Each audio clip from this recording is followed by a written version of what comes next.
However, let's do some public comment. I'll stop my sharing.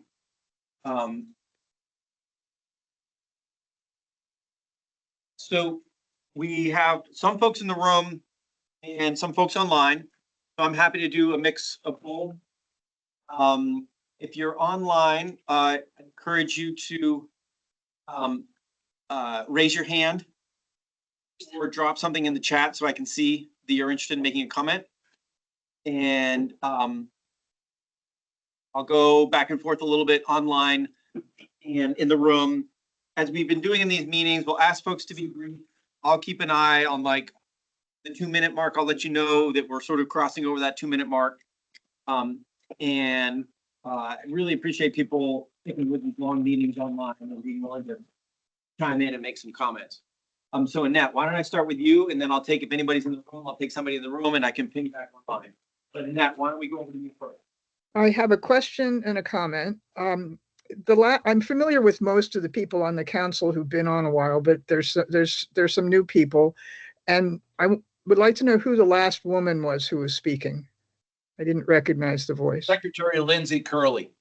Thank you. So my comment, I want to really appreciate your in-person meeting today and the conversation you're having. It definitely shows the value of meeting in person. And this has so rarely happened at the Climate Council. So it's very refreshing and encouraging to hear. I want to support Kelly's comment about what she hears when she talks to people. And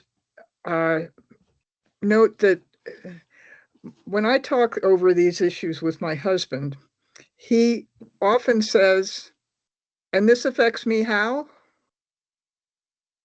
And I think that that is actually a very good lens through which to look at all of these recommendations.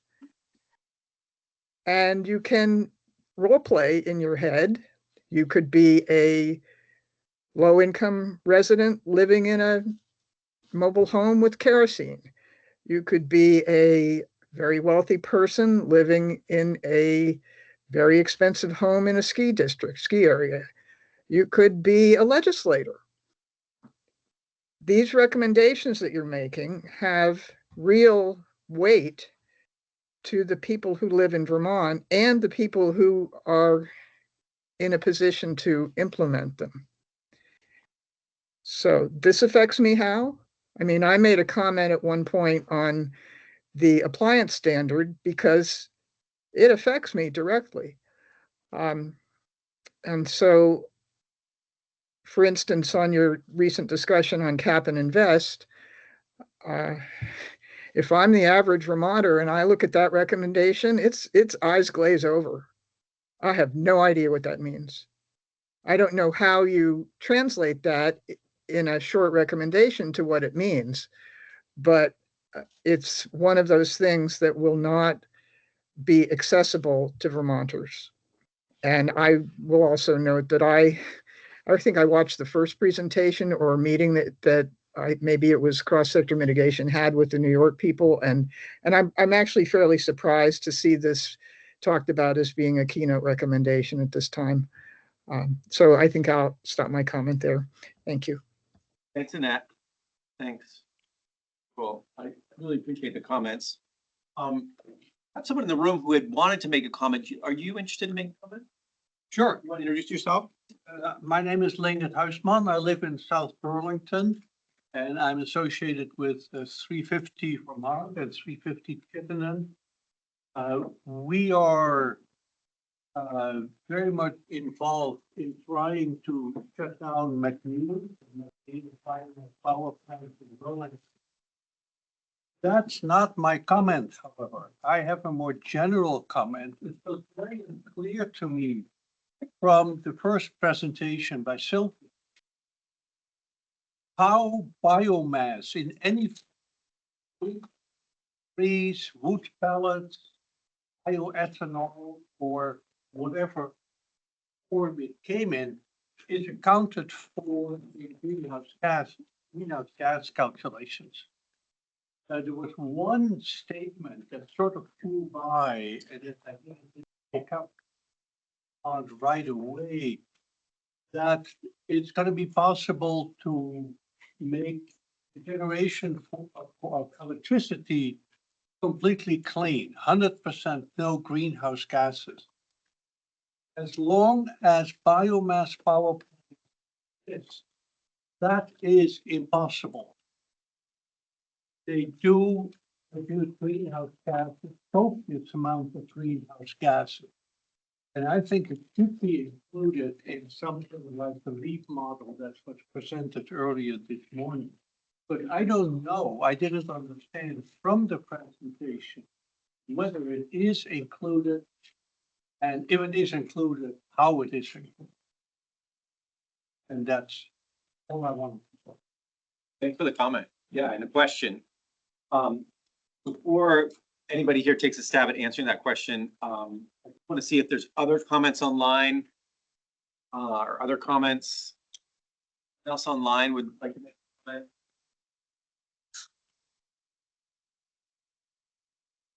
Online folks are gonna hear all of our like lunch noises here. Not seeing other hands online.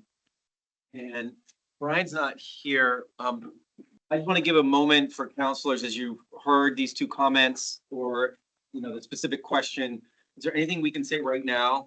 I mean, clearly that's a question that when you ask something we can get back to.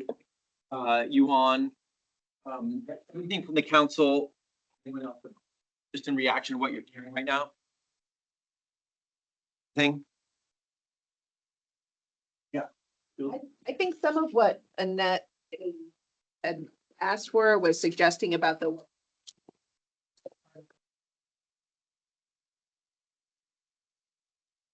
text, we get specific recommendation. I think it's just an important sort of question to continue to ask ourselves as we build from the outline in the current. Right. And some of the notes we took this morning on that preamble text is kind of like that, I agree. right? Like, how do we make this case of why this is important? Right? Great. I have a Yeah, comment. that was David. Secretary Moore, yeah. First, thank you, Annette, as usual. I will just tell you as current commissioner of this department,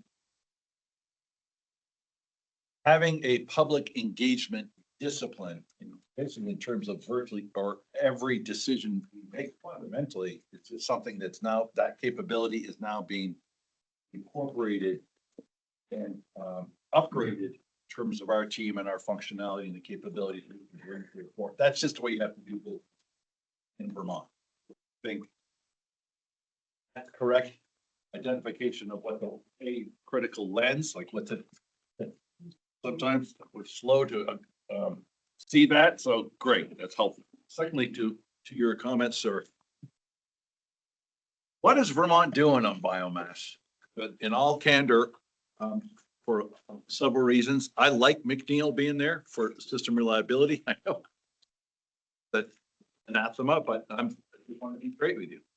On the other hand, I'm aware of the strong views against it. Further, I'm also though aware that there's federal and state dollars in support going right now because I signed the approval for other biomass projects being put into school right now. New ones. So if we should have a coherent, whatever that is, a coherent biomass strategy about what we're doing, what's acceptable, what's not, and based on what criteria. So I hear you. Whether McNeil, we'll see. I'm not sure exactly. It's in part in their hands and how they operate the land that goes. But on the issue of biomass and do we continue to burn or not? I'm not sure we've had a consistent discussion across all the various ways we're burning stuff to create energy. So I just tag on character what you said, which is it also has to go beyond burning stuff and the important role that biomass plays in maintaining our forested landscape in a way that's economically viable. And it's not just presence, absence, use of biomass for heat or energy, but it's also then what those carry-on effects are to some of our other lines. It's complicated and not a straight line answer. I could, as you know, I could not agree more strongly with you, Madam Secretary. Thank you. I want to move on just because we've got a tight agenda today. Thanks, everyone, and thanks for being here. And, you know, we're going to be here in person. And so if you stick around to the end, there'll be a chance if you want to talk with individual counselors, we'll be here. Okay. So I want to do the following. I want to just spend a little bit more time on cross-sector mitigation. And I want to see if we can go through rural resilience stuff and ag and eco stuff and finish up on the sort of top 50 discussion by about 2:40 or so, 2:45. Is what I'd love to be able to get to. All right. So pivoting back to where we left off. We left off in this moment of cap and invest, right? And sort of this overall angst about, you know, how important is that to our overall set of strategies? What kind of words do we want to use around that? How does that fit into our overall sort of preamble? It's a heavy lift to get to 2030. So I want to just come back to that to say, in the spirit of thinking about our top 50, right? What really needs to be in our top 50? What else do we need to say about our cap and invest language the way it is today? Right? And I heard, for instance, Secretary Clark say, you know, seems a little weird to start that sentence with cap and invest because there actually isn't a cap and invest. California has put out a statement, it's not accepting new folks. In New York, it hasn't hit the street yet with something. And so, right, that's one little thing to wrestle with, right? Like, do we need some sort of initial words to say, when available, come join, or something like that. So I know we've been around and around on this, but I'm just noting that as out in the room. Carrick's concern, like, I'm still doing my own thought process around this and how I feel about it overall. And I know for other folks, and Joey's like, folks, if we don't have something that provides this kind of pathway, there's a little bit more certainty, it's much more difficult to say with a straight face, we're heading in the right direction in our statutory. Right? So those are all things we're wrestling with right now. I'm going to throw it back up on the screen. I'd love to not spend a ton of time, but if we could just get it in a place where you say, you know what? A lot of my anxiety would be addressed if we tried to do the following. Let's see if we could agree on that. Whether it's putting that a few words before the word join, whether it's when available, or something else to address this. So let me put it back up on the screen.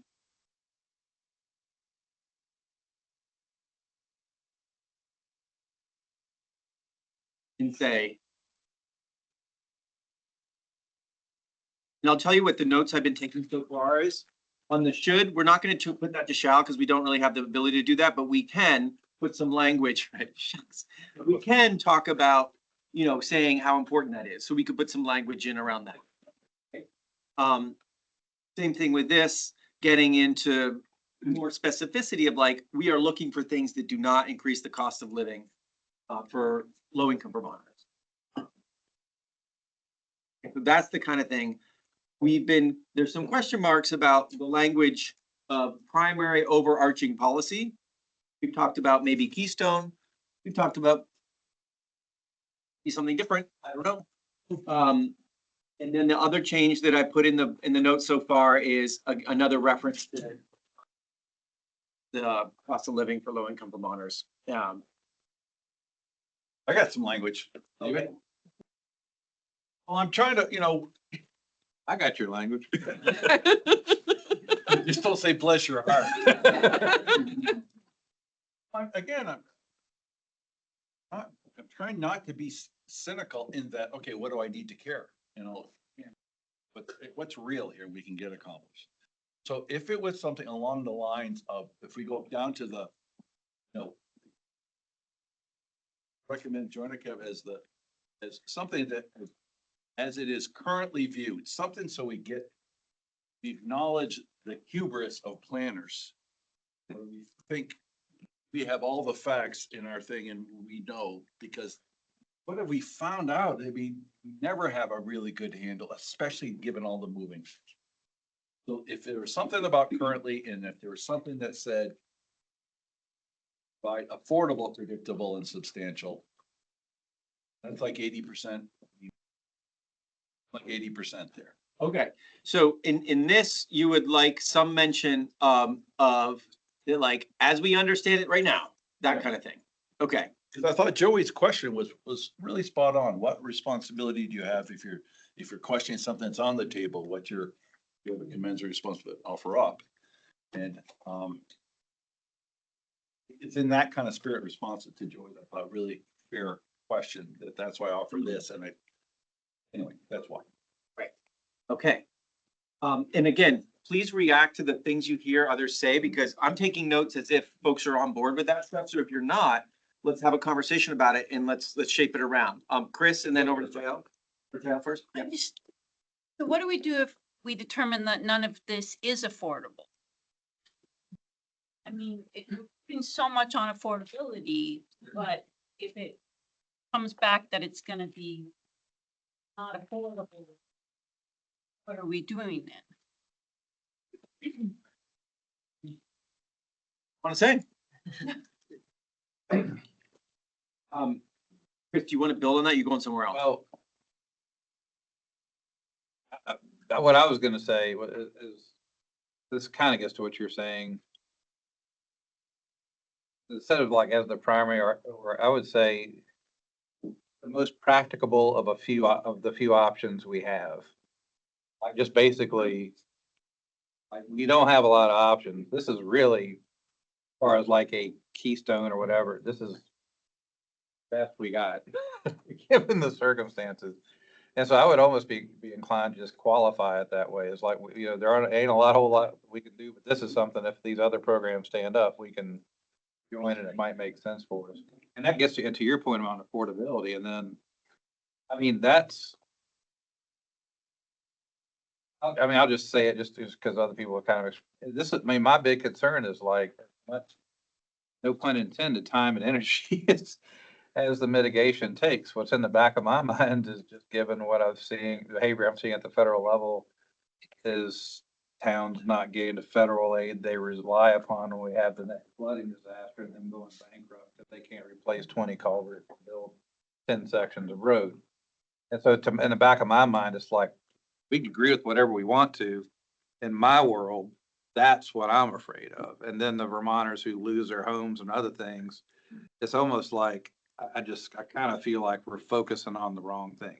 And I'm not, again, at all talking about not reducing our emissions, but the fact is, last time I looked, we're 0.1% of US emissions, 0.1% of global emissions. But I'm still trying to figure out how towns are gonna rebuild in the absence of a federal disaster declaration. The state ain't gonna be able to. We're gonna go back to putting hemlock logs across brooks or logging, and that's the world that I'm trying to live in. So that's way more than what you wanted. So to my mind, it's almost like we can say whatever that we want about this. There's other stuff coming that's gonna punch us in the face and kind of help us deal with an alternative reality. And that's what our preamble is trying to do too, right? Is like set that up to say, all of this is real, right? Of the resilience needs that we have and the need for to be a little more self-reliant. Okay, Jared, and then Kelly. I appreciate where Carrick's started and, just for me, recognizing that this plan is meant to cover 4 years and that things can change in months rather than years. I would be comfortable saying something like at this time, but this is the current recommendation, given the information we have right now. And I think the definition of the word affordable is a good one. Is an important one. Where I was really surprised was to hear language around cap and invest as being discredited, because all of the research that I have read, all of the information that we have heard from other states and jurisdictions is that it has been one of the most proven, cost-effective and equitable strategies for reducing climate pollution and delivering direct benefits to communities. We heard that from California. We heard that from Washington. We heard that from Quebec. And so, you know, I think at the end of the day, we need to say, what do we mean by affordability? Also have to keep in mind that to the last 3 years, Vermonters have spent over $2 billion a year on fossil fuels, that in 2022, on average, each and every Vermonter was paying $1,800 more for that fossil fuel than they were 2 years prior because of the price volatility and the high costs. And so we can't just, when we talk about affordability, think about the upfront investment cost of the transition.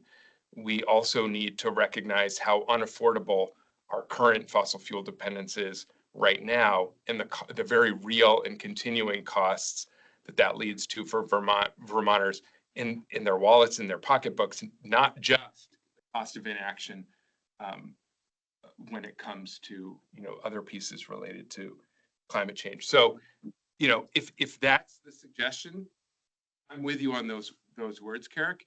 But this was a good faith effort to take the main criticisms of other climate policies that this council recommended previously. Let's just pause on this, right? So the last time around, lead strategy, the climate action plan, one of them was a clean heat standard. And there were 3 things that we heard consistently that people did not like about that.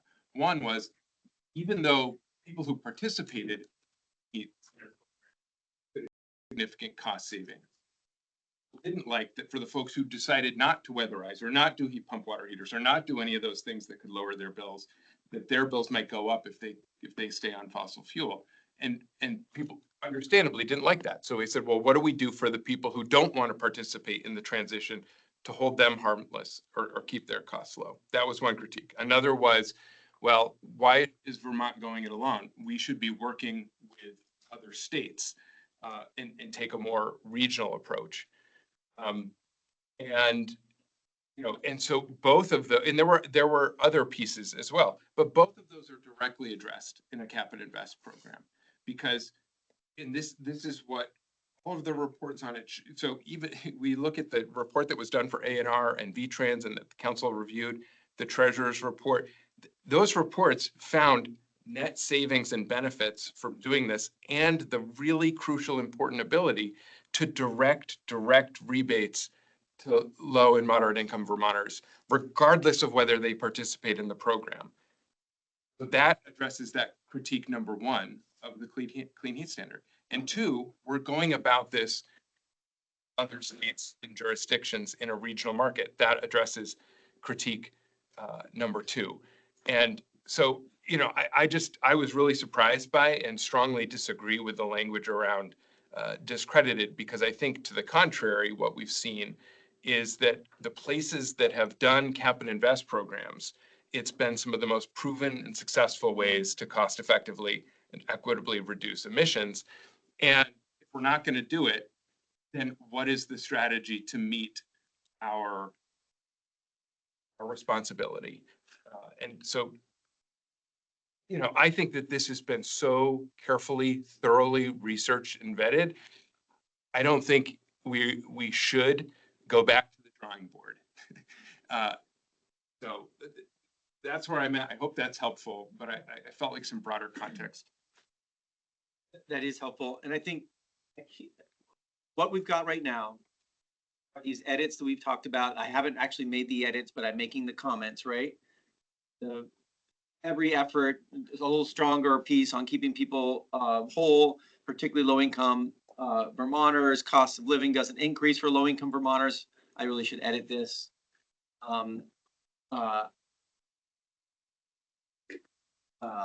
Income Vermonters, those are the kinds of changes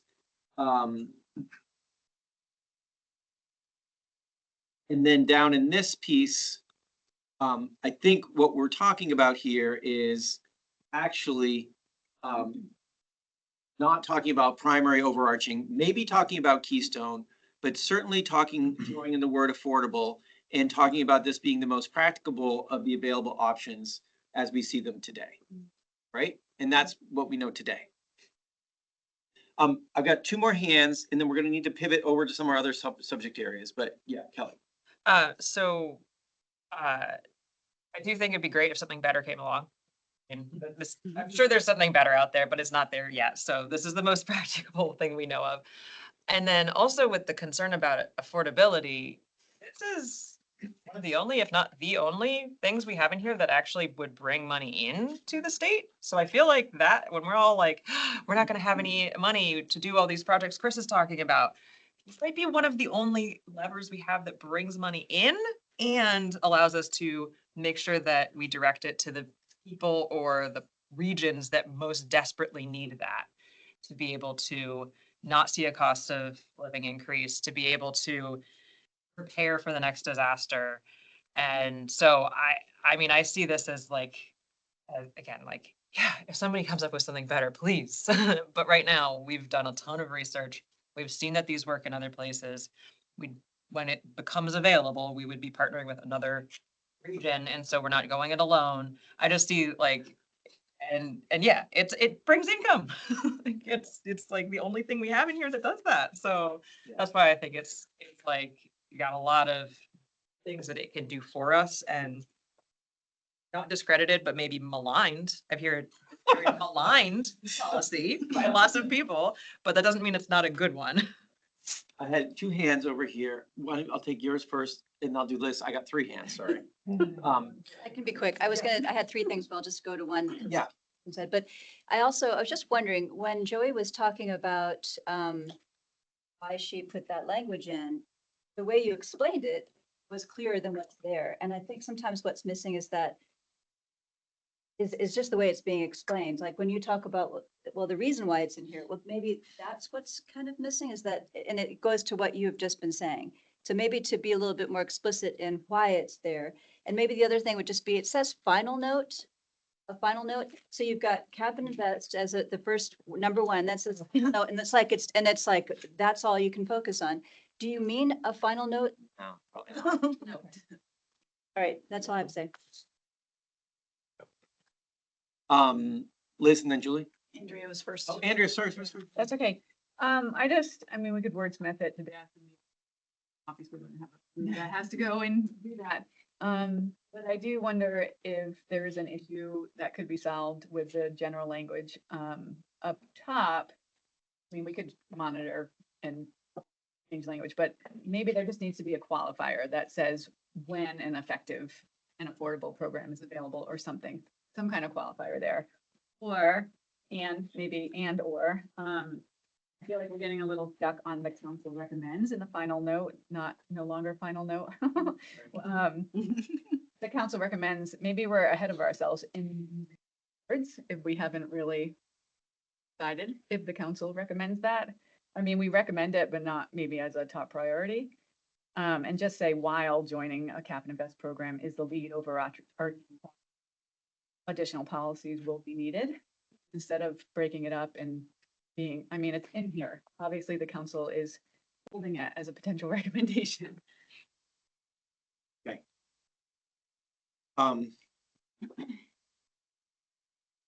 Liz? I'm gonna plus one and add on to Andrea's first comment for sure. I was wondering, and this is really a question, I know Carrick's got his fancy AirPods in now, but Noise canceling. I wondered whether, when you said the word discredited, that was triggering for some in the room, whether what you were referring to was specifically the recommendations around not joining the WCI, given the immediate, pretty significant Vermonter impact that was identified by the TA and the treasurer in doing that report. And if so, if that's what you meant, then a reaction I had in general that I think picks up on what you were saying is, should the upfront be something like do the work so that Vermont is positioned to join a multi-state cap and invest program. Because I've not heard anybody, and maybe I'm wrong about this, even those most strongly advocating for cap and invest policy right now, saying that Vermont is the one that should develop a multi-state program on our own, not just to be just for Vermont. I mean, even taking the lead in developing it. I haven't heard that. So if that's right, couldn't we reframe this and maybe have more consensus if we build on Andrea's idea and the when available that you have up there, David, by instead just saying what it is we recommend get done, which is that Vermont do the work to be positioned to join multi-state cap and invest. And I'm not even sure I would put in that as need, especially with WCI in there, given what the Treasurer's report indicated on the cost, because that feels difficult to me. How do people feel about that? Rich? I think we need to be more clear about what our recommendation is. And therefore, for me, join is the right word. Join in response to Miller's comment. Join implies that it exists already, that we're joining it. We're not. But it doesn't exist? Do you mean keep it join, Rich, or change it because it doesn't? I would say keep it joined because I mean, I don't mind something that says, you know, join a cap and invest program. Well, I don't know. I think it's important to speak more clearly. And join is the right word as far as conveying that we're not going to do it alone. And it would obviously require another state at least to for us to join. So we're not saying Vermont should develop a cap and trade program. We're saying we should join one. And as for naming them, I think it's really important for the public that we name them and the fact that they exist. It doesn't exist though. Right, that's my problem with it Their too. development. But they're developing. Okay, that's, if you want to, And we can't. let me get to my actual bottom line point. My bottom line point is that we are supposed to be preparing a plan that would actually achieve very significant emission reductions over a period of time. We have in the past considered a variety of paths, as Jared pointed out, and they are pretty much meeting the goals is now in question, really seriously in question. And if we're going to actually put ourselves on a path to, you know, reliably reduce emissions over time, whether it meets the goals or not, then we need a set of strategies that actually accomplish something. And instead of just studying one option and then waiting 2 or 3 years and studying another option. And I'm a little afraid that if we water this down too much, it's just another exercise in delaying progress and avoiding the responsibility that we've been given in the law. Okay. I have a solution. A proposal. Hey. Too much parenting toddlers, not enough. Which means eat your vegetables. Okay, so, I think I hear what you're saying, and like, if we're gonna make the recommendation, make the recommendation and don't like around it, except that there's nothing actually available. However, our bullets underneath actually say what we're going to do. So can we say, take the following steps to join a cap and invest program? And I'm so sorry, David, can you scroll to the last bullet? So that would be the bold at the top, and then the last bullet says monitor cap and invest programs and continue to track and update economic analysis, blah, blah, blah, blah. That bullet doesn't actually say join. And so if you start it with take the following steps to join a cap and invest program, and the last bullet is monitor cap and invest programs, and we could strengthen that language to say, and join one, you know, once this analysis shows that it's working. I don't I'm know. just gonna, That's gonna we be can better always language. undo it. So essentially saying this is, you started with take the following steps to join a cabinet investors with global. Colon, and then get rid of everything else, and then go to the bottom Just take bullet. all this and out. Yeah, make that bottom bullet stronger, because that bottom bullet is right now pretty watery. And so you can say, monitor cap and invest programs and continue to track updated economic analysis, to understand the cost and benefits, to implement the program, and choose the best available, whatever, best available program. Yeah. Join it. Do Once we that, want to list those out, just examples? Or That could be right. Jazz. oh,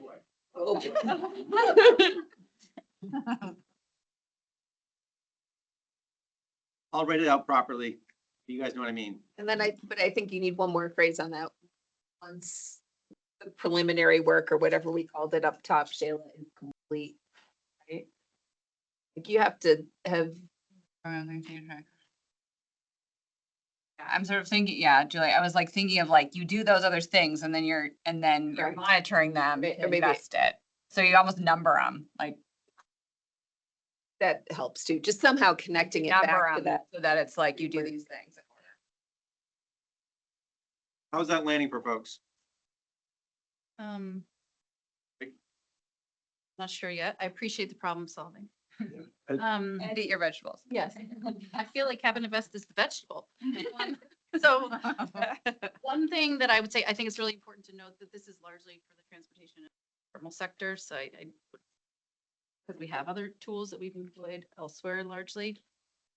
And then I don't know how I'm gonna sit with this, but part of me wants to put back in the part of the addendum that we curated together that said this plan doesn't add up with one or more of the following, a cap and invest or a performance standard, because I feel like I worry too about the continuing to punt a little bit, and I understand the dynamics in play.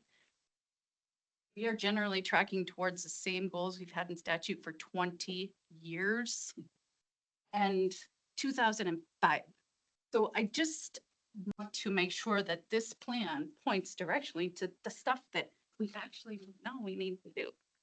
And it has to be some sort of thing that reduces emissions and yes, raises the revenue, which I think is part of the reason it's so much controversy is because it's answering some of the hardest questions, like how will you pay for that?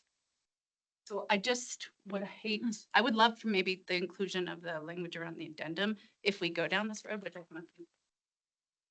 And I would just, I mean, I also was thinking, David, sorry, I know I'm just like talking at you, is that, and choose and join. You gotta put join in that last bullet somewhere to make it, I think, Joey, work for what you and Rich were. To try I to balance wonder it. if, I really want to switch gears to another topic, but I wonder if on this and the idea of like drawing language from that addendum, that feels like it belongs up in our preamble. So if we want to find a way to put that up in the preamble about sort of what it takes to get the kinds of emissions reductions that's required under current law. I'm open to that, and I also think it needs, again, linked towards the transportation and heating sectors in particular, because what we're trying to do here is what we already did electric sector when we did a hard thing and established efficiency for a lot of people who are now benefiting from it.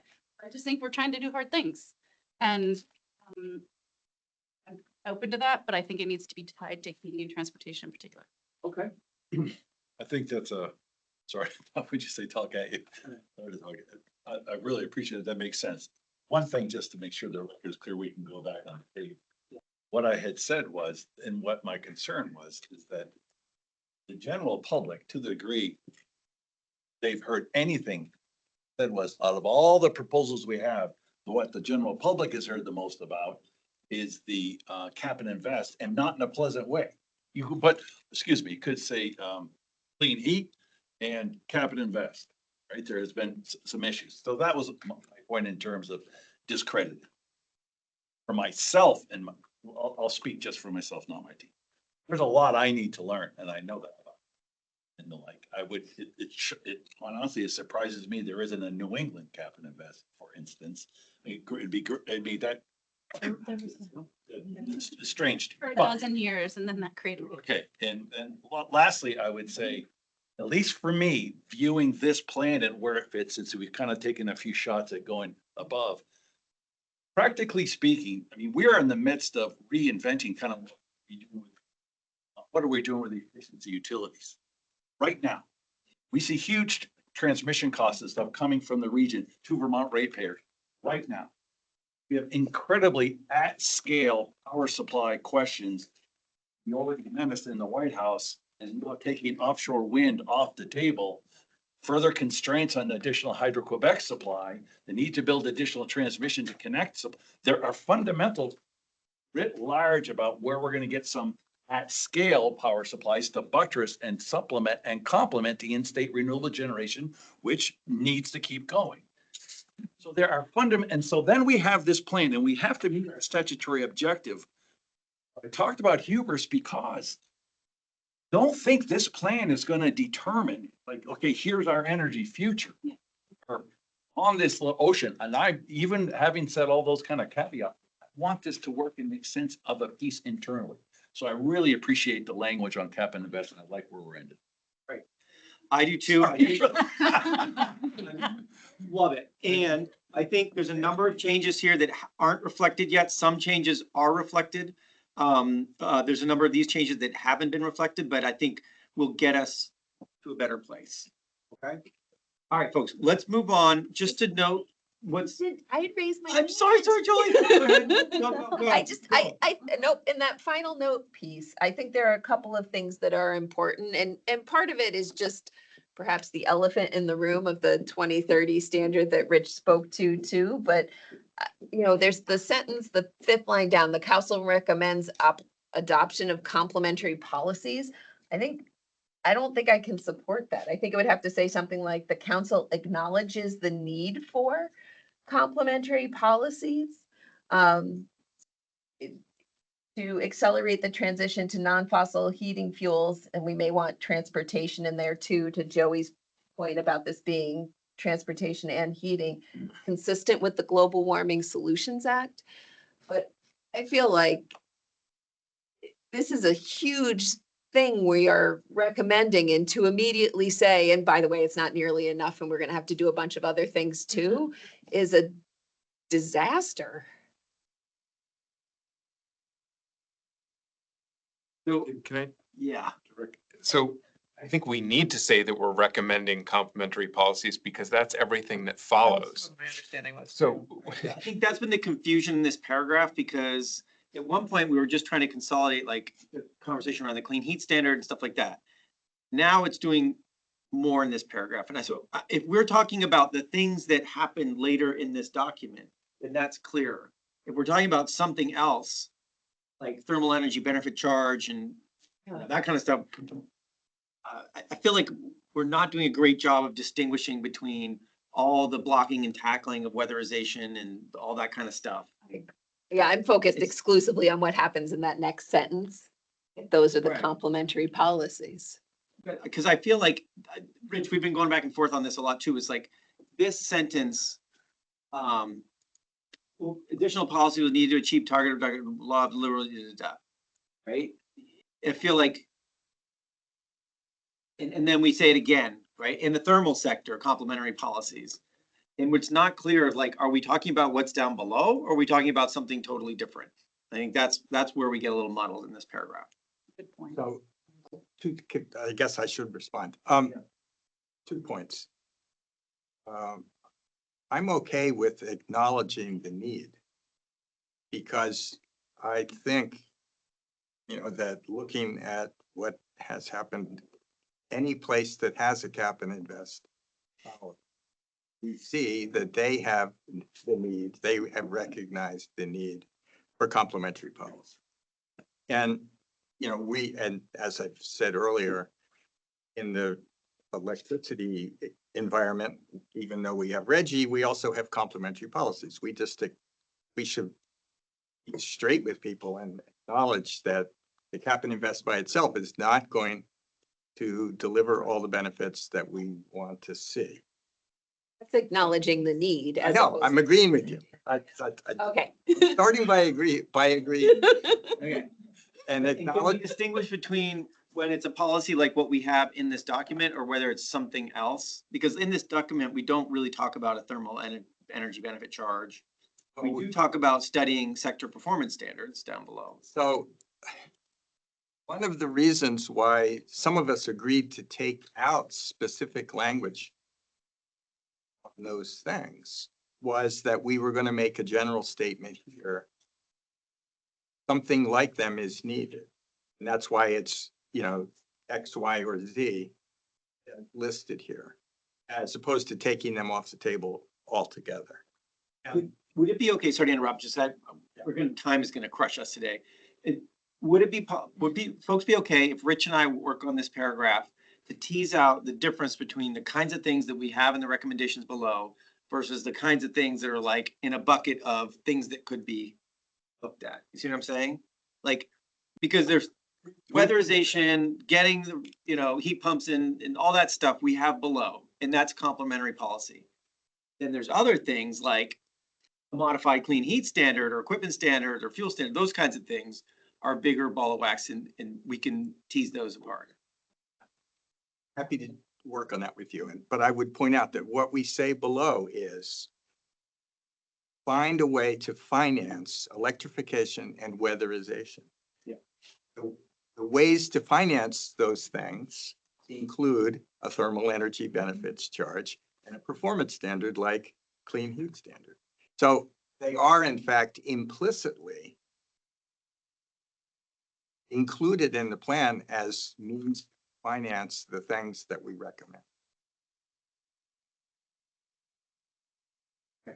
Are folks okay if Rich and I take one more whack at sort of teasing all that out so it's clearer when we're talking about stuff that's already in the plan versus stuff that's more like in the study zone? Is that all right? Okay. So Rich, why don't we try to do one more round on that? That's all right. That's fine. It occurs to me that 30 years ago, I wrote a paper in grad school about cap and trade, and that was on acid rain, but I'm sure if I can find that paper, all the answers. It's all there. Oh, actually, no. Okay, a few other things, folks. We're gonna stop that. Yeah. The last word really mattered. Let me, I did. That's how I heard it too. The paper was on acid rain, he was not on. I just, when you said I was on acid. That was Fish at Jazz Fest. Public meeting.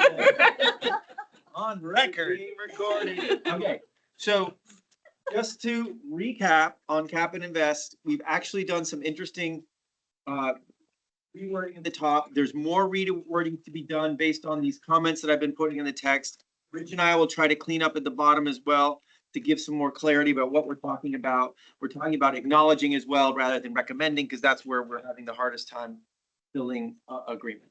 Okay, we can make those changes this week and take another look at them next week. Here, this was modified a little bit, reflecting for how this is all shifting in real time and trying to make this more evergreen. So this was added in to the transportation recommendations. To try to update this in light of what's really going on. Julie and Joey helped do this and others were on that email chain as well. So if there's any questions about that, let me know. And then here we just did what we said we were gonna do, where we took out that what used to be the thermal sort of clean heat standard or cap and invest. Got rid of that because we now had up above. And that's it. Sorry, really quickly, Small but important. Did you get Andrea's note about referencing exactly what report on electric vehicles? Oh, for the fourth bullet? Yeah. Yeah. It's minor, but just really important to make sure that we get, if this is your top shop document, Add the specific report in. otherwise, I think V-Trans puts out lots of reports, so January 20. It might be a little vague. Well, I just feel like the thing that I thought you were gonna ask me if you got was, estimate and well as guidance from the reports, like, it seems pretty vague. I don't know. I feel like there needs to be more specificity on what that means, because those reports have a lot of information in them. One of them I would say is pretty dated at this point. It's a year and a half. Okay, this is for Michelle, just FYI, this language, so we can make it more specific. Okay. And, Maybe placeholder, but it's the exact reports. Okay, Yeah, for that one. I mean. Yeah, I think if there's anything burning here to make this clearer and better, let's put it in right now. We can reference the report. If there's something in that report that we particularly like, and want to reference, let's do that too, right? That's okay, makes sense. All right, anything else, folks, on cross-sector mitigation?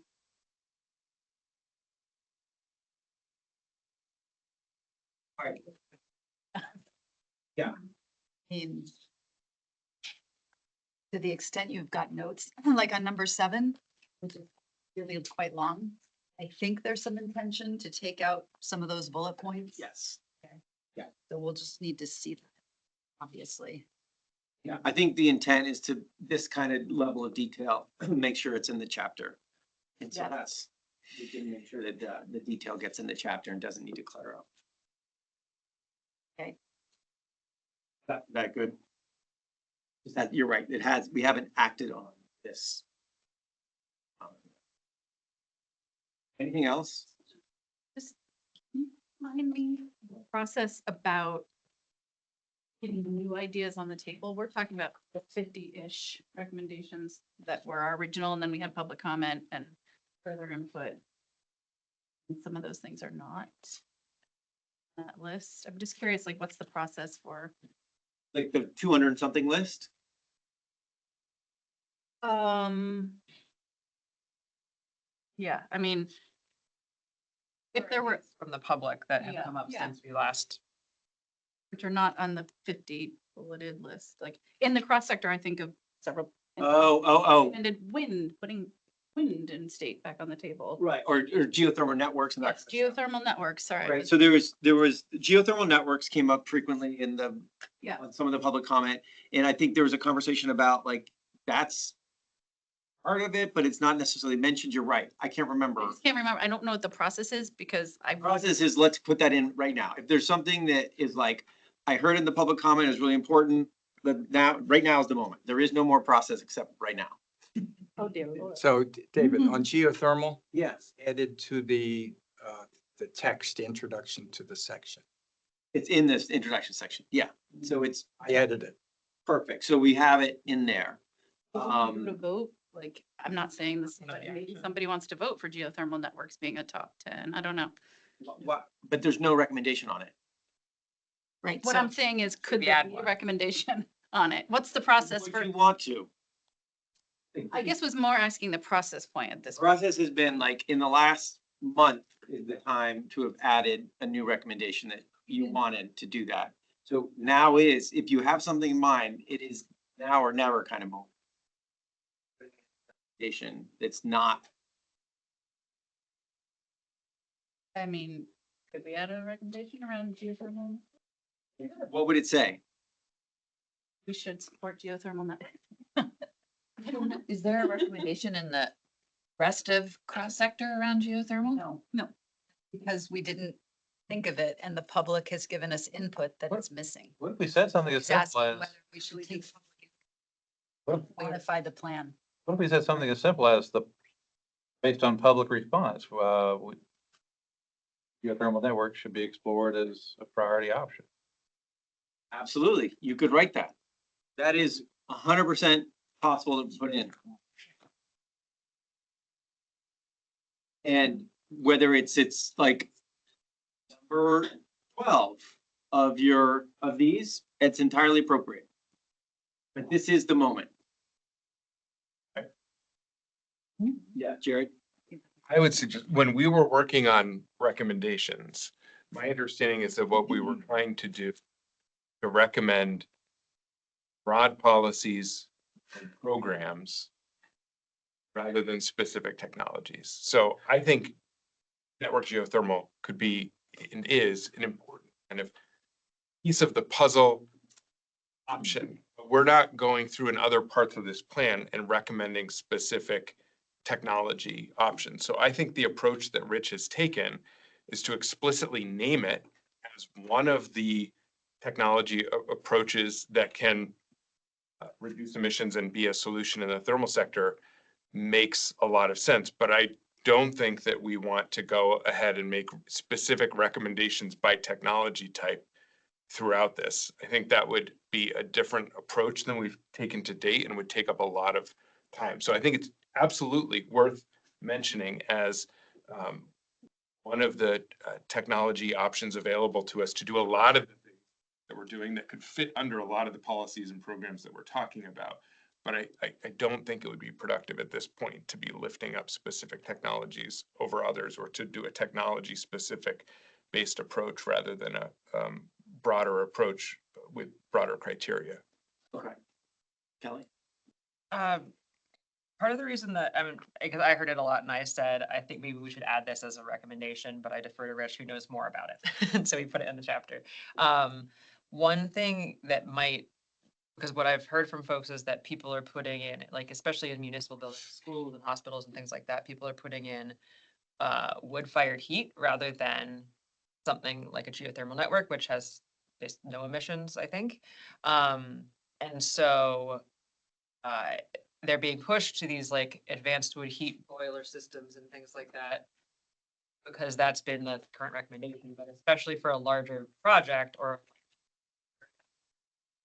campus, geothermal network might be financially feasible and a better emissions wise. So like giving that as a specific suggestion that's coming from us maybe, and then could be disseminated by other people who make these recommendations to the buildings and all that stuff.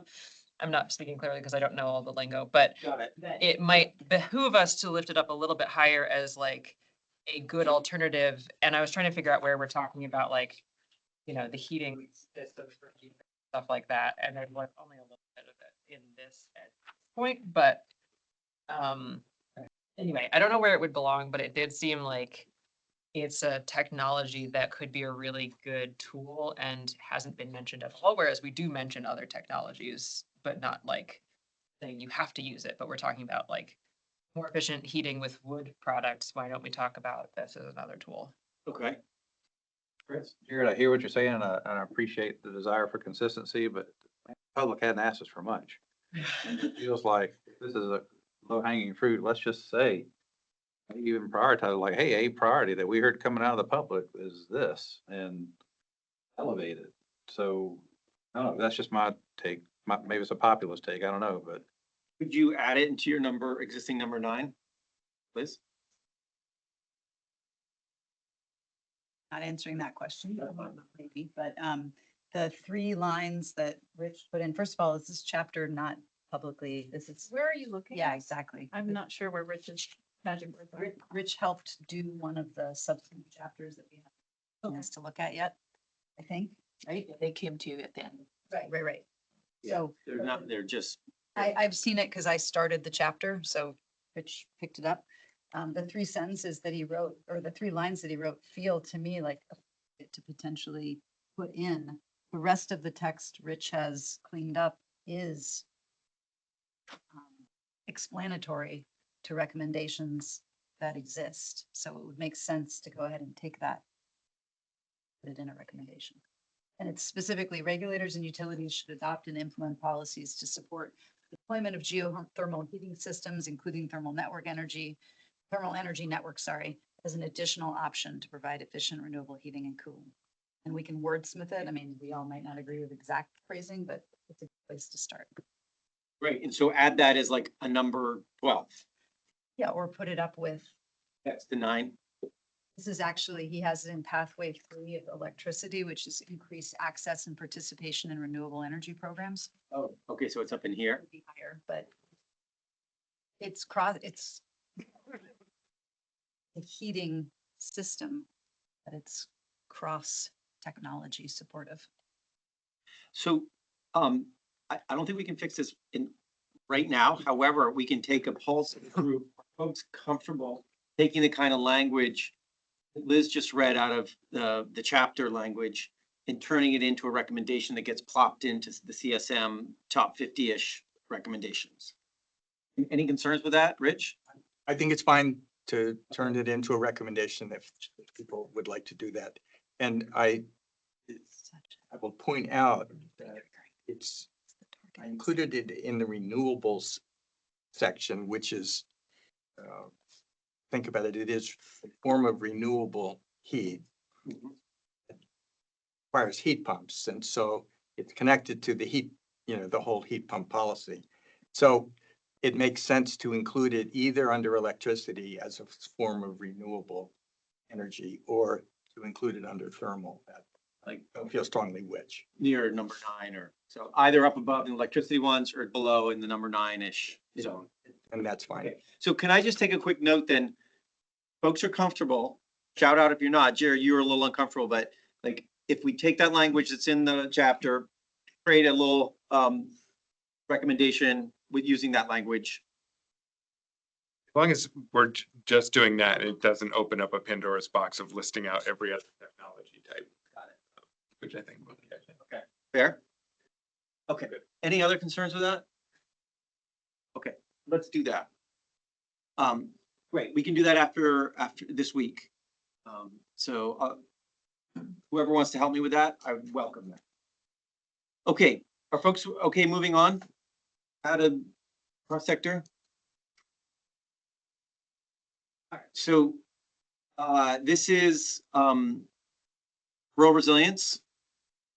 And there is not a whole lot of updates since the last time you looked at this. You want that? Anyone know what's going on here?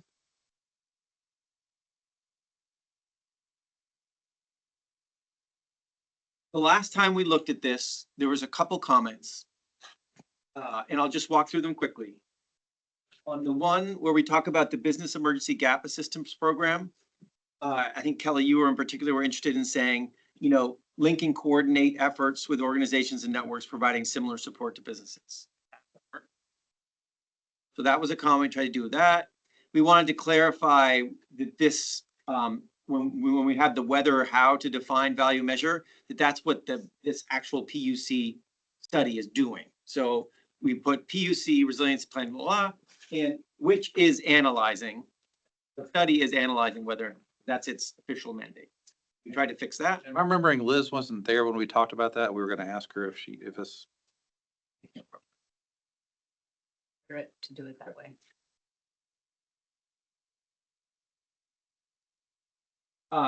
Folks wanted the word harden in here, and we put it in. We wanted to change the the wording around the fiscally constrained something or other. So this is where it's this framework that creates a plan to identify, prioritize state investments in resilience projects. This is, I think, one of those aha moments that we had, I think even sitting in this room, about what's missing right now. So it rose up as an important one. We wanted it to recognize fiscal constraints, but we didn't like the framing of fiscally constrained. So I tried, the framework should be attentive to fiscal constraints. Right? And I just added that into the next sentence, similar to this table of law, and build upon the da-da-da. Okay. And that's it, folks. Those are the only changes that happened since the last time you looked at it. Right, so this is in pretty good shape. Quick gut check, anything in here that folks are not comfortable with as part of our top 50. Kelly? This is not a not comfortable with, Uh-huh. but when it says Act 181, can we add the name of it, an act relating to blah, blah, blah, blah, blah. Oh, right. The text there rather than just the link, because if I'm Yeah. reading this, I can't click on that and see what it is. There's several of those throughout. Yeah, that. that one keeps coming up and I keep mentioning it and it keeps not being changed, so. I know, Look that up. why sorry. Yeah, there's a lot. Yeah, I think there's some in the ag and ecosystems one too that I'd also flagged for that same purpose.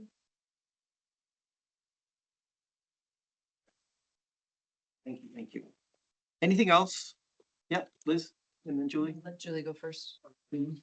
Just in the number 12 you were just on, I Yeah. wonder if there's some reference that should be made to the resilience implementation strategy, which is a big effort to start to develop that framework. So we could start, I mean, Chris, help me out here as well. I guess, Build upon the resilience implementation strategy. yeah, I think it's fine. My understanding, and this could be totally wrong, was that the RIS saying that, was primarily looking at funding strategies, not like the actual prioritized list. Project lit, correct. So to my mind, so yes, that would absolutely be complimentary. It just feels like it needs to be tucked in there. Yeah, sure. I think it's appropriate. Okay, if we're talking, does it need to be anything about the docket that just started? This is a different, I'm sorry, thank you. This one. that is referencing the docket that. Thank you, Liz. Awesome. Anything else like that? Yes, Liz.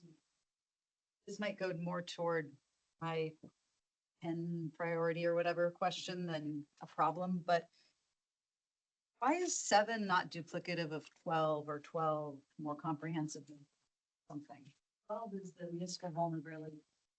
The indicator is that great spending it.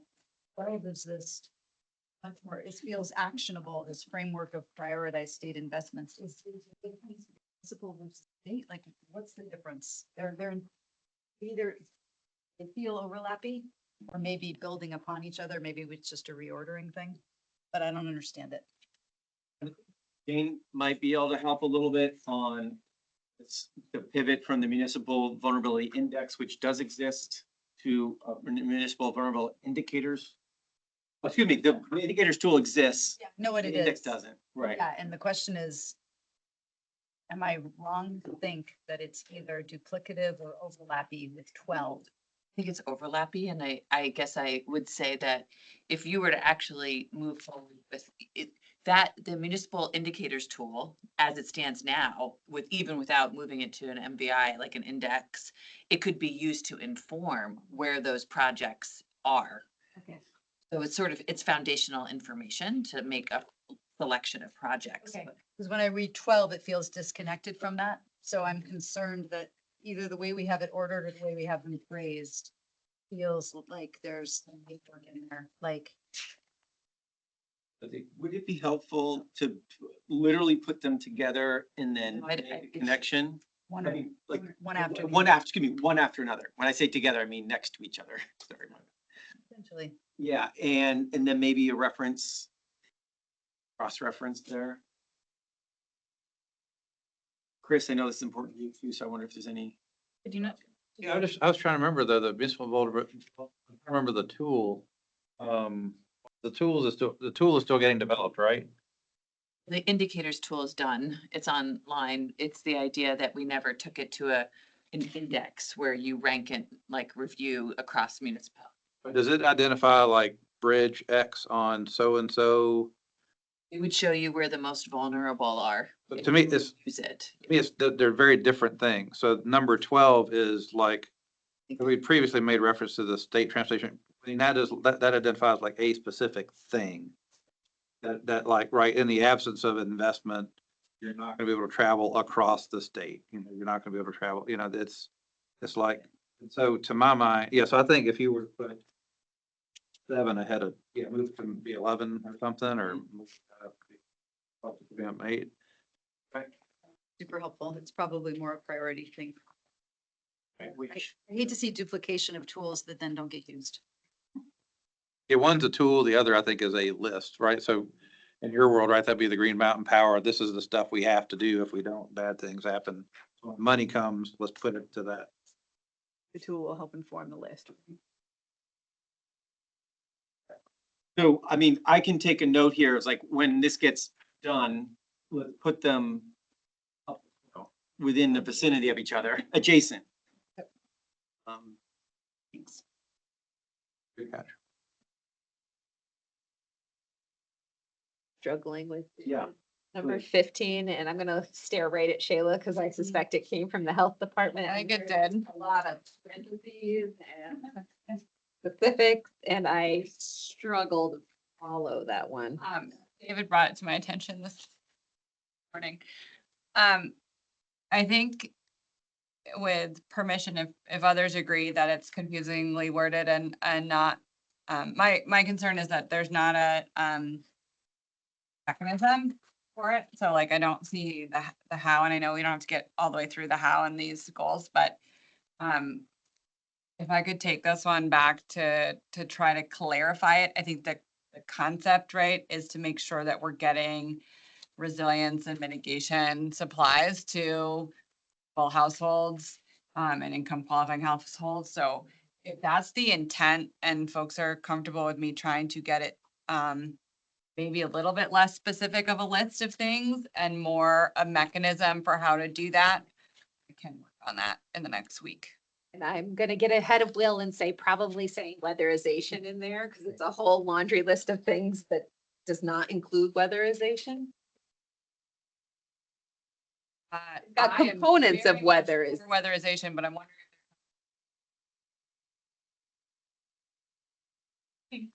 Idea for you to do that, and I would. Karen. Yeah, I'll work with Jared and David, and I'll connect with you, Will, because I don't know if they were trying to do the thing. Weatherization. Okay. All right, so are folks comfortable then? Shayla takes this back in with Jared and I can help out. We buy this, get it to just like a tighter. Yeah. Yes, and I agree that it seems like it's different from weatherization, and to that point, I think it would be helpful if you did keep in some examples, Yeah. but not scattered through. The examples. But again, like I was saying, if I'm a member of the general public, I'm like, what is a? No, yeah. I love it. Even the general public. Yeah. Right. A lot of us might need. I could use some resilience equipment. Yeah. Trees. Okay, anything else, folks, on rural resilience adaptation? Anything else? So close, we're so close on top 50 right now.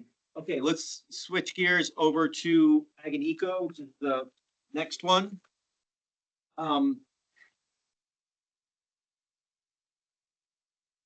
Let's see. A couple just very minor things. There was this question about what is this Vermont Climate something fund? In fact, and we said, we're not quite sure if that really is the right thing. So what we just did is we changed it to existing recovery funds.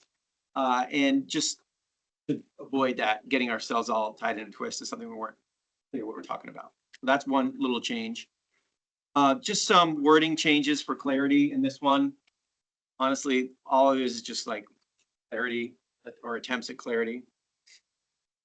The one that I think deserves our attention right now, and let me just see if there's anything else. That's the only one where there's significant changes that I think are of the substantive nature, is when we talked about the incentives and disincentives piece around siting of renewable energy. So we did a couple minor things and some things that are less minor. One is we took out the word new building. We had already taken out sort of solar and wind and just talked about site renewable energy capacity. And then we made a little note based on our last conversation when Ryan was describing the kinds of renewable energy siting that can coexist with agricultural activity, and saying, let's call that out and incentivize projects that are designed to allow continued agricultural activity. And then we left the disincentives in there, but we tightened it up quite significantly to say, use disincentives to avoid conversion of ecologically sensitive areas. So if you remember last time we spoke about this, there were some question marks about, how to handle this. There's some concerns that if we took out disincentives, you really are taking out half the story. And that is something that is, you know, our current things in place that create disincentives and incentives. And we wanted to do a shout out the fact that there are ways of making renewable energy and agriculture coexist. That's where we landed. I'm curious how it feels to folks. Maybe folks are not super happy about it, but can we live with it? Because this is one of these things we're gonna have to find some, if we want to, try to find some consensus language in the face of. In my perfect world, it would say incentivize products or agricultural activity. And I would say and support financial sustainability, something, I mean, pointing back to not just that the benefit ultimately accrues to the farmer. Not necessarily the solar developer that happens to continue to allow somebody to plant hail between the panels. All right, so add in farm sustainability, okay? Again, riff off each other, folks, because if I don't hear a countervailing view, I'm just gonna go ahead and do it, right? So I'll just offer kind of outside my lane. I mean, are we really in a position to say, well, that's okay and that isn't? Aren't we at a point where if there's some, if it's some productive use, wants working landscaping and keeping it, and we may not entirely agree with where the capital flows, but it's keeping that landscape intact and it's developed and it's providing benefits. Does it, I'll just say, Chris, does it matter if it's a strip of kale that's helping that keep that going? Good. And I just want, I would say, I think we're used, I'm not sure we're more beggars than choosers. I'm not knocking kale. I mean, I'd prefer collards or mustards. I knew, as soon as I said that. But I guess the point that I'm trying to get to is just having worked for years on farmland conservation. Me, key to that also has to be farm profitability. So you're not just. Well, agreement there. And so that's why I was saying continued agricultural activity. I was just trying to bring in like to the benefit of the farmer. I understand the goal, and I guess I feel compelled that, having spent years on forest policy myself, understand how that works. That's why I'm saying what I'm saying. And I'm willing to live with disincentives. What does everybody else say? I'm looking to our ag person here. Yeah, I mean, I think, I suggest a solution that I think No. satisfies Carrick. Okay, To allow continued agricultural activity and farm productivity. Or farm profitability, sorry.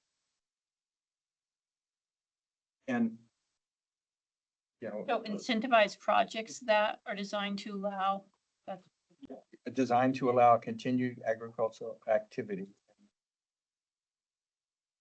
Or promote farm product profitability.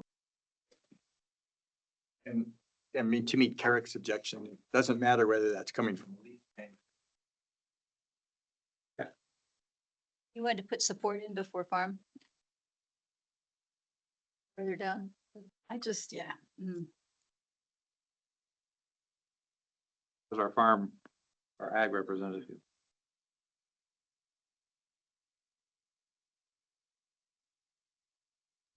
I guess, I don't know, I'm afraid that it'll become more profitable to put solar panels on all the ag land and not farm it, and then where do we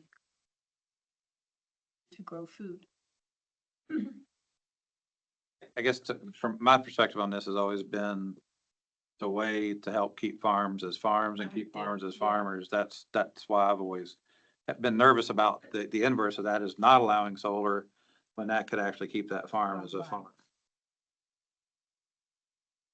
Defer to the group. That's just. this. This is not yet a well-formed or final opinion, as it were, but as someone who raised some of the concerns on 9 as originally framed, and thank you for the many changes. I'm still not sure having the last 2 sentences will land it in a place that I feel supportive. And the basic reason gets to what you all are talking about over there, which is even if you talk about it in terms of supporting farm profitability, there's a very significant risk that what that means in practice is raising electricity rates for Vermonters, which has a different affordability. And so utilizing one public policy on renewable energy to support another public policy that we also support, which is viable farms, feels really difficult for me. So the first sentence talks about, citing issues, and in general, I think it's been improved, and I appreciate that. The last two sentences really raise affordability cost and which Vermonter pays for which other Vermonter in a way that I'm not sure I'll feel supportive of in the end, in the context of the Climate Council, where we are charged with adaptation, resiliency, rather than economic policy. Rich? I guess I just have a question for Liz, that my understanding is that the sentences that you're supporting say that we should use financial incentives, et cetera, to place PV projects on buildings, which is actually more expensive. Previously disturbed and develop areas where feasible. I, in fairness, Rich, suggested way back when that I could just be no on this whole thing without even any changes. So Okay. Right. I don't want to make, I'm trying not to make it about what people have already tried to improve. The last two sentences, my comments earlier stand. Yeah. I hear you on the first sentence though, Rich, and see the issues there too. David? I'll say something that I don't intend to sound as cynical as it may come across, but I think this is largely a symbolic statement. And I'll note that one of the things that, if I were really cared about this language and I thought it was meaningful, I would spend time trying to get forests into the mix. Because I think one of the things that the group was thinking about wasn't just ag lands, it was the fact of like, how utterly stupid would it be to clear forests to put up solar panels? But I trust right now that our lead regulators already have enough in place in terms of policies and regulations to kind of manage towards this end. So personally, I would recommend take out the sentences that aren't bold, not because they aren't important, but because I think they're unnecessary. And the main point is a symbolic one. Support that. You mean number 10? Use the system. Or 9. No, he's saying in number 9, Non-bold. leave it, be just this. And then all this stuff that we're sweating over here, just take them away. Now, last time we talked about doing that, I heard some urging from some of you and from public comment about the importance of using the word disincentives in there. So I'll just flag that last time we did that. However, I'm curious how folks would react if we did take out these last two sentences and just left it about utilizing financial incentives, citing policies and regulations to incentivize support and preferentially cite renewable energy capacity on buildings, parking lots, to the compact settlement areas, disturbed developed areas.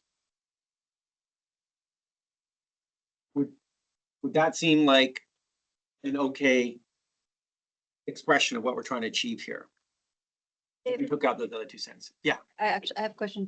Are you saying that, like, if we took out, I don't even know if this makes sense, but if we took out the sentence that begins with incentivize projects that are that sentence out, but left in use disincentives to avoid conversions, that doesn't make sense because you're not going to have one without the other. And my real question is, does this already exist elsewhere? Is this already in place that there are disincentives to avoid conversion of ecologically sensitive areas? Yes. Yes, for sure. There are criteria. Yeah, but David's proposal is just. Would anybody be concerned of just, I'm gonna do it like this for now, not actually cutting, but doing like this?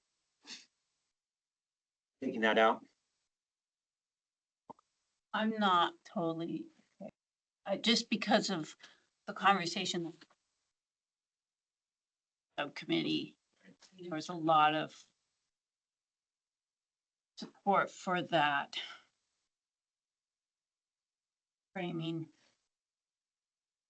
I mean, I don't know if incentivize or disincentivize needs to be there, but mentioning like the conversion of ecologically sensitive areas, clearing forests and taking over ag land for this development is not desired. Would you just, where feasible to avoid conversion of ecologically sensitive areas, like, and get rid of everything? If people question how feasible is interpreted.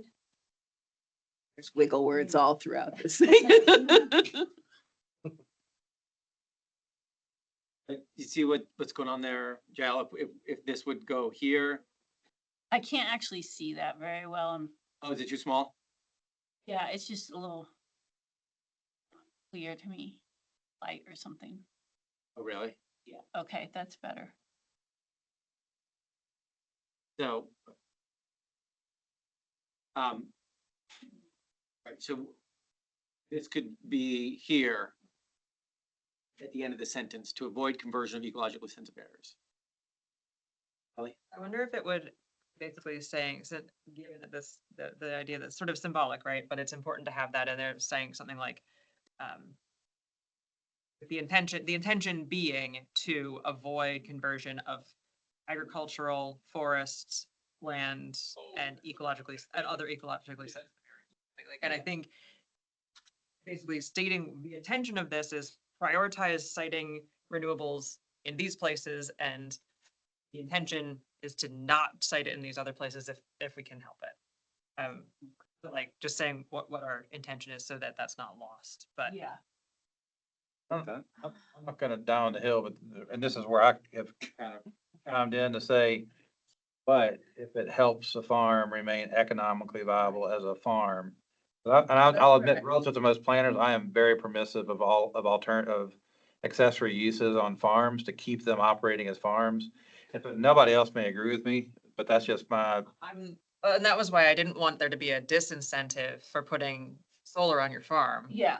Right, that to me felt wrong, but saying the intention is that we would hope not to use these things exclusively for clear forests or put it in a wetland or cover your farm field with solar arrays, thereby not being able to, turn your cattle out onto it.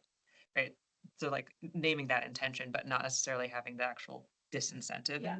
And it would capture the sentiment of the subcommittee. You left just that language in. Use that language. Okay, I'm not quite sure what the language is right now. Someone else try. I don't know. I'm not doing good word saying, am I?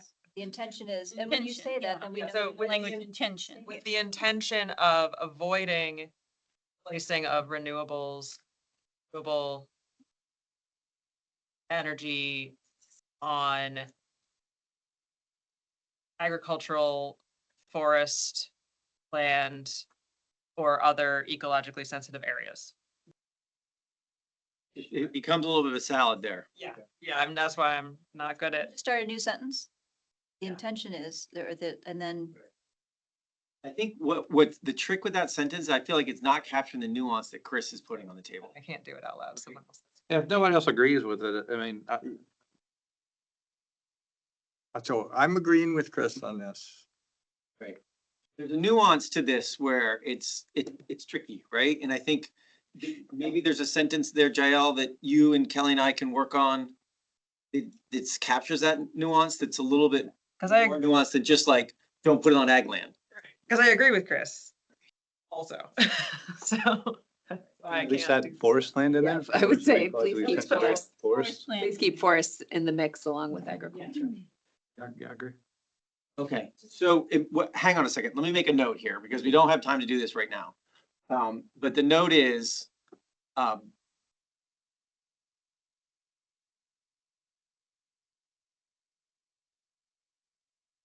get more detail here, including the nuance. They spell nuance. Keep nausea. Nausea. Come on, Plum, you got this. Who the nuance on farm and forest. Okay. So Kelly and Jael and others, if you want to help me on that, let's do that. So. Liz? That were, the fact that it's focused on renewable energy, not all development, just this feels very punitive to me, just, I don't think it's intentional. Folks who are putting it forward, but it continues to feel that way. And it doesn't, at the same time, it doesn't have the same lens of affordability that some other recommendations have. So it's both targeting energy as opposed to all development and not recognizing some of the affordability things that can come of that. So it just feels like small scale, only on the built environment renewables. As that supports 20% in-state development, not to mention 100% renewable energy. And those things feel not, they can exist together. So That's where I get. this may not be a recommendation that I can support. I thought that we did put something in there about like all development. We did, and then we got super tripped up because it's actually very complicated when you start talking about other development, because it has different regulatory regimes and things like Renewable that. also has many criteria that cover it, including all of the statutory criteria that apply through Act 250 under Section 248. So they are both very well regulated. Anyway, that's it. Just wanted to put that out there again. It just may not be a consensus item. David, to Liz's point, could you ask the working group to consider? Well, I think in the name of the nuance, like, how do we get in there that Vermont has other policies in place looking for significant build out of renewable energy in the state, right? And the cost of that energy will depend on how it's cited as well, right? So that's the kind of nuance that we may need to get in there. Well, but then we have the farm to plate plan too. So they're, trying to grow more food. and Exactly. produce Not, so we have these two plans that are not communicating. Or they require some artful. Yeah, well, and some working creatively to make them work together. I think the other piece, though, to Liz's point, is the renewable energy standard is law. The farm to plate plan is guidance. And so not trying to diminish the importance of local food, but we've got some pretty robust regulatory requirements around renewable. And I totally support the renewable energy, so. So, this is a tricky one. This is something that, let's assume though, we are able to write a sentence in this that captures this dynamic and this nuance, right? That we're balancing things here. It's not a cut and dry situation here. Right? So if folks are up for it this week, let's see if we can get that sentence there. And maybe we get it to a place where everyone can support, maybe we don't, right? But we'll make an effort. Okay, that's it for ag and eco in terms of other stuff. Oh, yeah, sorry. Yeah, go ahead, please. While you're right there, number 10, Yeah, I would suggest could read state agencies to promote nature-based climate solutions, like the incentivized through various financial mechanisms, sort of redundant with lead programs later in the sentence. so switch this to promote. That sound good for everybody? Yep. And then the other thing I flagged is back in number 1, Okay. we don't mention manure management. And that was both on the list of 21, whatever they are, measures that SEI is gonna model. Ag sector is by 2050, the second largest or maybe largest sector of greenhouse gas emissions. I really feel like that's gotta be on here somewhere. So mention in this pile of programs, mention manure management.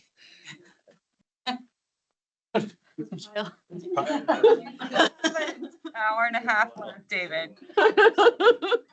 Yeah, I mean, I don't know if it even needs to rise to the level of being its own thing, right? Like we've got 1 and 2 are both about emissions reductions, soil carbon sequestration, like they almost say the same thing, one with a lot more detail than the other, and yet nothing in here talks about manure management. Enteric fermentation is somewhere in here. Which is basically, I forget where though, or it was, it's changed so many times. Didn't, I may have glossed over it, but I didn't see it. No. But is it Maybe we sent them. fundamentally, Julia, are you thinking that in terms of manure management, this is when we talk about this sort of the increased funding, enhanced and adapt, all these programs, it should be part of the programs, it's part of the story. Correct, this isn't just about soils and grass and Right. Okay. Well, Ryan's let's- got his hand up there too, so. Ryan, do you want to jump in on that? Yeah, this is Brian Patch. Okay. Manure management strategies are included under the Farm Economic Practices Program, SEEP program, BMT. Vermont Pay for Phosphorus is all about nutrient management plan and manure management. And Vermont Farmer Ecosystem Stewardship Program has some nutrient management components as well. So embedded in those programs is both the practices that would address emissions from manure storage based on timing for spreading, and then also for the amount of storage time, and then also spreading as well under some of the spreading strategies that are there. So I see it as being covered in the programs that are listed there, though the term manure is not in any of the titles, as I see it. Yeah, this isn't gonna resonate with the public, right? We've got this laundry list of state programs with no context for what they are. I think up in the bold up top, support greenhouse gas emissions reductions, including through manure management, soil carbon sequestration, and or climate adaptation and resiliency on working lands, but somehow we gotta call that. And do it up in that first bolded part. I would say yes. Okay. And then I'm still That not makes sure. sense, 1 and Ryan? 2 different. It's back on mute, looks like. Ryan, if we just Yeah. talk about it up in this very first bit here where we're talking about reduction, soil carbon sequestration, all that stuff. Mention manure management up in there. Sure, that's fine. It's part, on prior versions, this has changed many, many times, but the greenhouse gas emissions as the first one include those 3 prongs of management, which includes the storage, spreading, and enteric fermentation. But calling them out individually is, it is what it is. So either way is fine. Okay, thanks. Anything else? Julie, on your point, you said number 1 and number 2, you don't see the difference? Yeah. That number 2, I think, was put in there to it's about the accounting. There's some way of keeping track of Okay. the carbon balance associated with farming and forestry. Okay, so 1 is do the work and then 2 is quantify the work. Yes. Okay. Use the word quantify instead of to account for. Sure. That would help me. Okay. Why? I think it was just a clarification of what we're talking about. All right.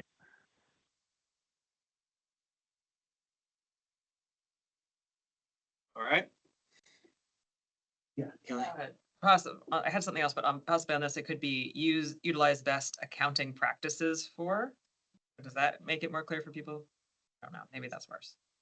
Now it just sounds like we're talking about farm balance sheets. So maybe quantify. Anyway. My question was, in general for this, because I was looking through the public comment we received, and I feel like this might have come in after we took our last whack at what was missing from this, and there was a really cool, I thought really interesting, thoughtful letter from the Transnational Environmental Law Clinic at the Vermont Law and Graduate School from May 9th that was submitted in the public comment, and they were talking a lot about how we define nature-based solutions and things like that. So I just wanted to make sure whoever from Ag and Eco, Jael and Billy, like that you've seen that, and that if there was anything in there that needed to be, especially the defining nature-based solutions, because that was the thing that I kept coming back to. I was like, this seems vague, or like, I don't know what it means. And so maybe it goes in the introductory chapter, and maybe you've already done this, but I wanted to ask that question if that had been reviewed by you guys and if you found anything that you thought needed to be incorporated. They had specific suggestions also, I but remember reading that and I just, yeah, I don't. I mean, some of it might just be outside of the scope because there's a lot of detail, but I didn't want it to get lost because I No, read we it. Talked about defining it. I think. Yeah, there's a lot of terms in there that need more definition. So I don't know. And then when I read your introductory chapter, I may thoughts to put in there because I know that's maybe a better place for some of it. Well, isn't there going to be a definition section? Yeah. Because Maybe that's where some of that. wrote these up. I definitely highlighted that. Yeah. Your intern is working on Yeah. They're very, they've done a lot of research and put a lot of thought and work into that, so they may be able to, some of those definitions that they've put in that letter might be something we could draw on also. Well, certainly for the definition section, it sounds like that letter could be very helpful. If there's something we want to think about in terms of this language here in the priority It's a action. long letter, so I didn't want to like go through it right now, but I wanted to sure it had been seen because I thought there were some really good points in there. And some were specific and some were more general, so. I would say for the traditional ecological knowledge, like that should be Earl or Judy should write that definition. But yeah, I'll look at it again. I'm just making a note to look back through Gail and Billy and see if there's something specific that might be helpful. And certainly in the definition section. Anything else on Ag and Eco?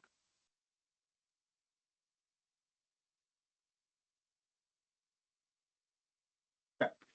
So what we've just done is go through the entire list of priority actions. David, I may have 50-ish. missed it, but back in cross sector, did number 8 get filled out with numbers? Which is this No, additional like, no, how can we even vote on that one? yes, correct. Thank you. Are we going to I get that? I was like, yes, I'm glad you brought that up. I was hoping actually in this meeting, we would have had the modeling, right, to inform that X. But we don't have the modeling to inform the X.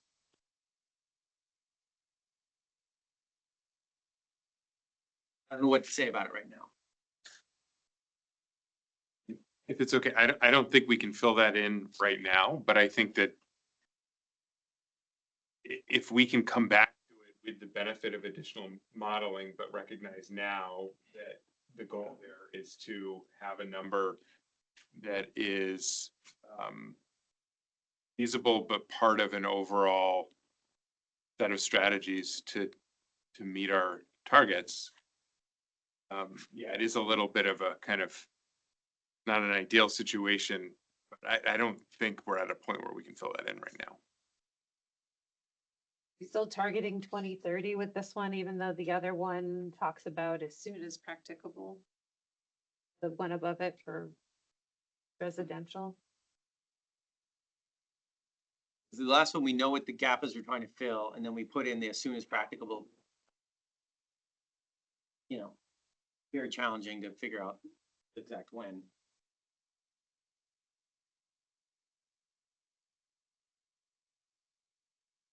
Not sure. What do people think?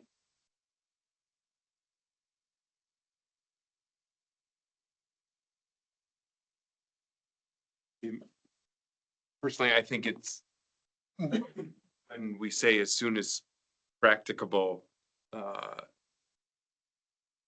it doesn't give clarity or direction, whereas actually having a date.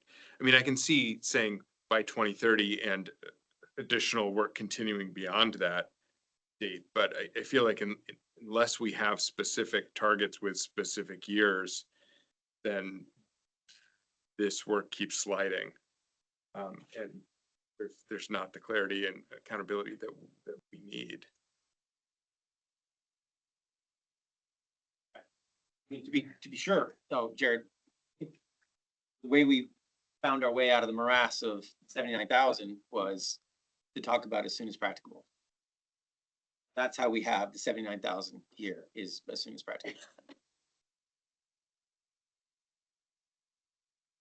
I think this is a place where I just have to be right about the moment that we're in. And in general, we've talked about being as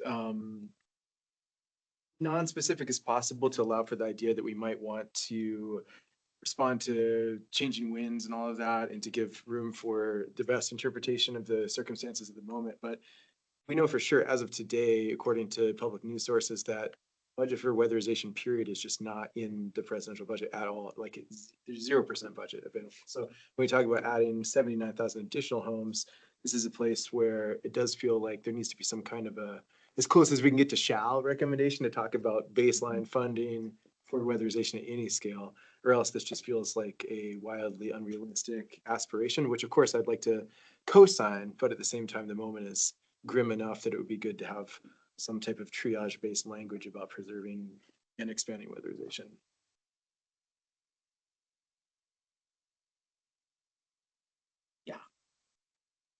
Okay. Julie, do you have a particular thought about this right now? About doing anything about this? Makes it really hard to vote Right, as part of your top 10? Yeah. without additional context and then Jared's point taken. I think absent knowing what the number is that would be necessary to get to 2030, like it's hard to know if caveats are necessary. I do appreciate Will's point where we sort of acknowledge we're doing we acknowledge we're doing 4,000 homes a year right now in the one above it. And I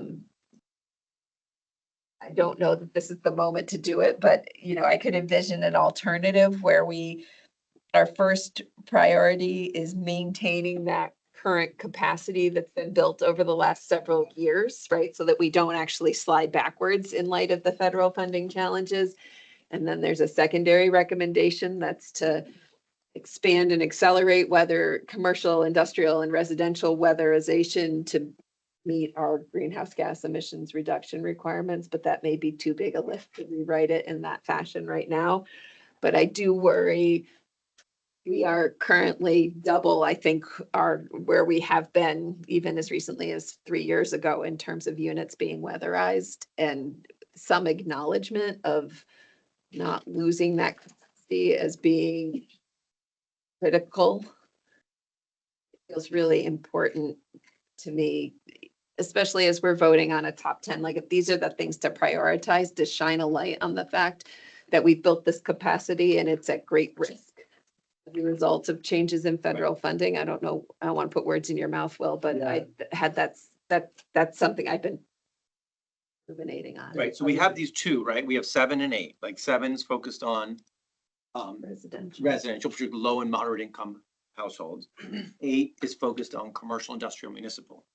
And you could almost turn them, right, and have one be focused on maintaining this new high that we've achieved, and then the other one is actually further growing in service of the Global Warming Solutions Act requirements. I really appreciate that framing. I think it's well said. And I think it's important to also look at some of our previous recommendations about the workforce. And, it's just important to look at the implications of this. So if we don't sustain the funding that we have now, rather than an expansion of the workforce that we recommended over and over throughout this document, we're talking about a reduction in that workforce. So I think this is the opportunity to stabilize at least what we have in place, not just in terms of the impact on the climate, but also on the humans that are doing that work and the economy itself. So to me, that two-tiered approach, I think is a wise one. Appreciate it. So help me understand, are we suggesting current 7 and 8 actually get more something that is more like maintain the current pace of weatherization, right? And we talk about the work that's being done, particularly on low and moderate income households, the 4,000 a year, right? And then we have another one that says, through legislation, administrative action, do additional weatherization on commercial, industrial, municipal law. Well, and residential. And I mean, it residential. could include residential. Like, I think we there's, to me, two pieces, right? There's maintain this expanded capacity we built over the last several years, and then there's the further acceleration of that work. But I share Will's concern that absent calling out the fact that the bottom's about to come out from underneath the expanded capacity we built over the last several years, we're sort of missing the Okay. most I critical. would agree that just one data point I would add, I really like that framing because we've lost that capacity before. Correct. We built it up and then lost it. Yeah. So now we've rebuilt it, so we know what that pain is, so shame on us if we squander this resource. First, do no harm, but secure the perimeter on that, and then that's why I like that framing. And then lastly, I would just say, I think it's consistent with the preamble. Okay. Rich? I'm loving Carrick's secure the perimeter. Good with metaphors. So, let me think. While I completely agree with, Will and Julie and Eric's point that we should highlight, prioritize maintaining the pace that we've built up to. And I want to do so in a way that doesn't undermine the additional fact that we should be doing a lot more than we're doing right now. And so just to make sure that if we bucket this, we don't bucket it in such a way that it looks like, oh yeah, we're doing great. 4,000's the number we should be hitting. No, it's not. I appreciate that, and I think I could be so bold as to combine them into one aspirational point and say something to the effect of sustain current level of weatherization statewide while aggressively working to expand the scope of weatherization to the recommendation. Well, initiative or something like. Let me be clear. I mean, yes, Rich. Thank you, Will. I mean, this is like, I view this as I view weatherization as foundational to anything that we want to get at. So help me out, guys, just in the name of like actually getting a change on the page right now. What are we saying? How would we morph what we currently have as 7 and 8? What does it look like? Leave the beginning of 7 as it is, through a legislative or administrative act, then down below. First bullet would be through legislative or administrative action, ensure Current scope of weatherization is sustained while working. toward- at least the current level. So hang on, right here, I should be adding it in? But- Sure Due to the current scope. that current. So. Weatherization Act. conducted across the weatherization assistance program networks is sustained while aggressively working towards increasing those efforts to. Yada, yada. What are these things called? Whether it's assistance programs? Are sustained. Yeah, if I may, just a friendly, since it says low and moderate, I think we should just say the current scope of weatherization being conducted across, because there are additional weatherization programs beyond the weatherization assistance program, which is primarily low income. There's other market rate programs for middle income.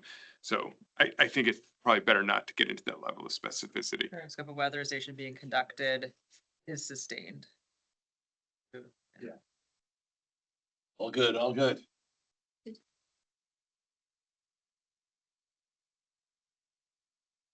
Really get to watch the sausage making here. Okay. While aggressively working to ensure that.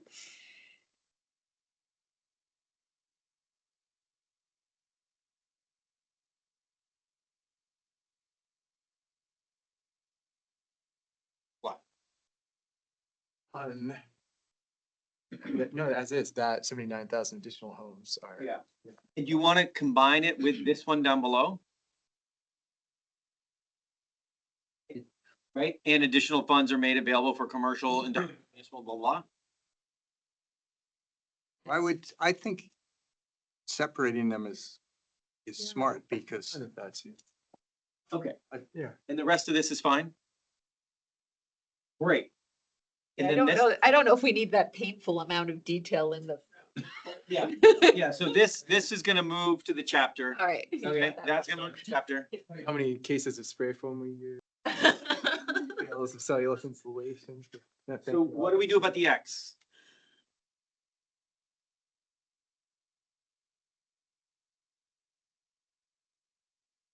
Just throw in 79,000.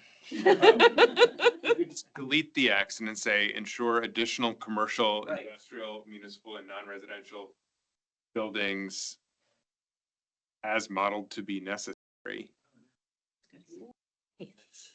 Comprehensively. How about I put the as? Here. That not weird? No, I think we're speaking about the number coming from the modeling. Sure, it works additional after buildings. commercials, number, As modeled to be.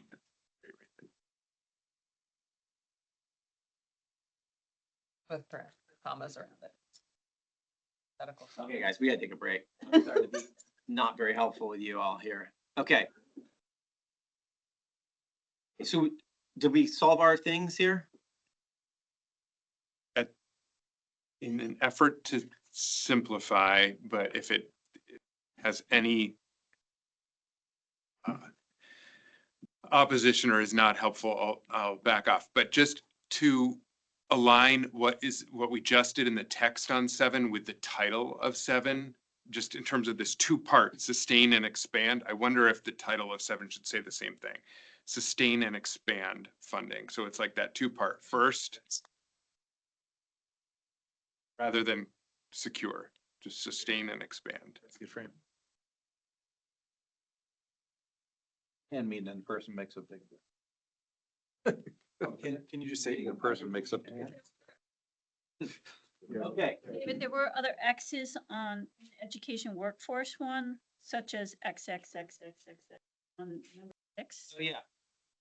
We need to put, Honestly, no one had anything to shout out today, so I was either gonna delete it, or if someone had something interesting to add this week, we'd add it in. But it's fine if we just delete them too. We can stop the sentence with leading tracking indicators, period. If someone wants to put out some indicators this week, great, we'll throw it in. Okay? So folks, we've been through all 50, right? We have notes to make them better.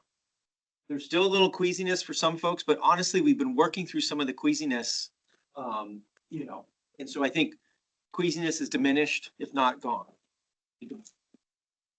So we're in a very good place with our top 50-ish.